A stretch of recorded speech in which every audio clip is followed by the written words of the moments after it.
Aya, let's help somebody. Someone says, I am married. I met my husband here in town some time back. We fell in love, and after some time, I became pregnant and we decided to settle. Later, I learned something shocking about his family. Some relatives in the family are mad. Like, I don't know whether that means like crazy, crazy, like, like mentally unwell. So let's mentally unwell. And some have even, committed they've ended their lives. Yeah, it is so shocking that I felt like calling the marriage off. I couldn't keep quiet. I asked him what usually happens, and he told me that he didn't know, but he kept saying that nothing was happening or nothing would happen to him. I am afraid that something might happen to him and our unborn child, since the baby is carrying his blood. It is horrific. It is and I am worried. What do I do in this particular case?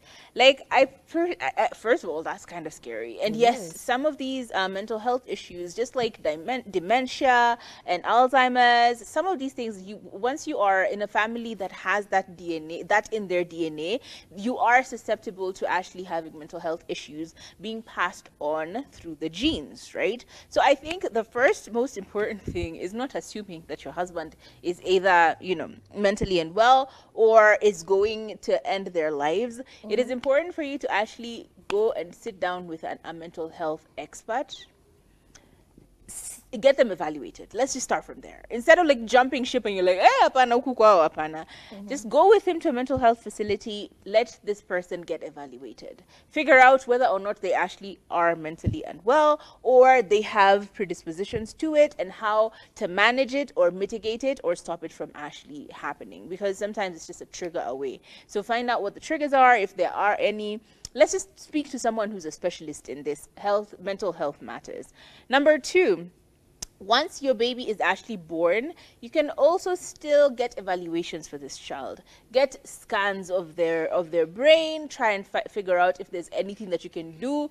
And immediately as they're growing up and you see habits that you're like, or you see them having developmental issues, it's important for you to actually get them also checked out to make sure that your child is healthy. And even more importantly, try and have a happy space for yourself so that you do not have any funny triggers. But I would genuinely recommend that you go to a mental health specialist and actually get yourselves evaluated and figure it out from there. That's where I'd go. I think running away from a marriage is kind of, I don't know, like you're assuming things. So instead of making assumptions, try and find solutions and management systems. But that can only be done if you know that this person is actually unwell. I feel like when you're dating and getting to know a person, we always say, please do your homework into this person. As much as you're in love and love is in the air, please do your homework. Find out, where does this person come from? What's the medical history? If there's a pattern,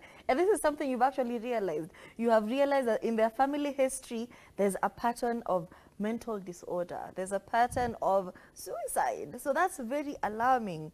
And for somebody to not have disclosed all of this, and I know sometimes you don't want to bring your work forward. You don't tell somebody, oh, by the way, kwetu, we do witchcraft, like, but just to mention it and let the other person judge for sure. Because if you were able to put this together, clearly he also knew that there was this going on in his family. So him not disclosing it is also a bit feels like an exemption. Even in passing conversation, just say, hey, there's something that happens in our family. I could actually go get tested, because it could be something so simple as it could be Alzheimer's, and we know ADHD, gone untreated, schizophrenia, gone untreated, dyslexia, gone untreated, like. And there are very many preventive things you could do to cope with these things instead of waiting until you're 50, 60 and you start exhibiting symptoms. Management. So I feel like he did blindside you. Absolutely. But since y'all are married, for better for worse, babes, you're going to stick beside him. You're going to have to. Is this a burden you're ready to bear? Because at the end of the day, DNA has been passed. Okay, this could be your child. I'm sorry I'm laughing at you, but damn, I'm so sorry. Yeah, just go get help, go get ways of managing it. You will get a lot more information from a specialist than you will from us, but you have to take the initiative of going to hospital to